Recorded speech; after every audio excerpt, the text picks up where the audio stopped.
કેમ કે જેમ પાડાને દોવો ને તો દૂધ ના નીકળે એની ઘણે હગાવાલા પાસેથી તમે આશા રાખી શકતા નથી.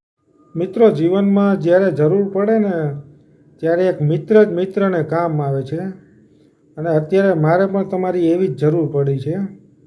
કેમ કે આપણે જે પહેલાં ચેનલ બનાવતા અને વિડીયો બનાવતા એ હવે બંધ કરી દીધા છે. કેમ કે એમાં મને થોડોક દગો મળ્યો છે અને થોડીક ખોટે ગઈ છે. પછી ગોયરું ચાલ્યા કરે. આપણા મિત્ર હતા ને, મિત્રએ દગો દીધો, હવે કોને કહેવું. પણ આપણે આ નવું ચેનલ બનાવ્યું છે અને મિત્રો, બીજી તો કોઈ અપેક્ષા તમારી સાથે હું રાખતો નથી. પણ જો બને તો સબસ્ક્રાઈબ કરીને ટેકો આપવા નમ્ર વિનંતી. કેમ કે જીવનમાં જ્યારે કોઈ કામ નથી આવતું ને ત્યારે મિત્રો જ કામ આવે છે. ભલે આપણે કોઈ મળ્યા નથી પણ આપણે વાર્તાલાપનો એક સંબંધ તો છે જ. તમે આપણા મિત્રો છો જ.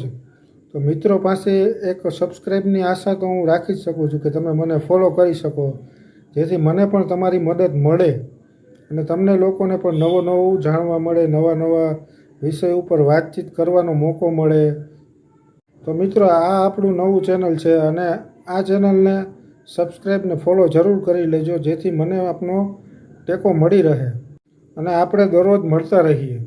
કેમ કે અત્યારે આ સમયમાં હગાવાલા પાસેથી કાંઈ આશા રાખી શકાતી નથી. આપણે ઓલું દેવાઈતભાઈ કહે ને કે ભાઈ, માલ હે તો મોહબ્બત હે, નકર કાંઈ નથી. આ એના જેવું છે. કેમ કે જેમ પાડાને દોવો ને તો દૂધ ના નીકળે એની ઘણે હગાવાલા પાસેથી તમે આશા રાખી શકતા નથી.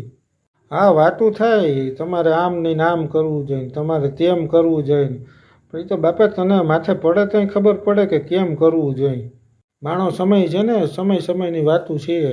કંઈક આપણે 2 છક બાર હતા અને અટાણે 0 ઉપર ગાડી હાલે છે તોય હાકીએ છીએ, મોજ કરીએ છીએ. તમારા જેવા મિત્રોનો ટેકો મળી જાય પછી શેની જરૂર હોય આપણે. કેમ કે માણસ જ્યારે આર્થિક રીતે તૂટી જાય ને તો એ માનસિક રીતે ભેગો તૂટી જાય. અને માનસિક રીતે તૂટી જાય ને એટલે મગજ ખાલી થઈ જાય. અને ખાલી મગજ છે ને એ રાક્ષસનું ઘર છે. અને મિત્રો, હું તો તમને કહું છું કે તમે કોઈની આશા ના રાખતા. સારા મિત્રો હોય ને તો એને સંભાળીને રાખજો, એ તમને કામ આવશે. બાકી તમે હગાવાલાની આશા ન રાખતા અને એ આશા રાખશો ને તો એ તમને મોંઘી પડશે. એટલી મારી વાત તમે જરૂર યાદ રાખજો. તો મિત્રો, અત્યારે બસ હું આટલે જ આવ્યો હતો કે તમને કહી દો કે પ્લીઝ મદદ કરજો અને સબસ્ક્રાઈબને ફોલો કરી લેજો જ્યાં તમને જોવા મળે આપણો વિડીયો. તો હવે આપણે ટીમથી અલગ થઈ ગયા છીએ. માંગુ 10 ને આપે 20. જય દ્વારકાધીશ.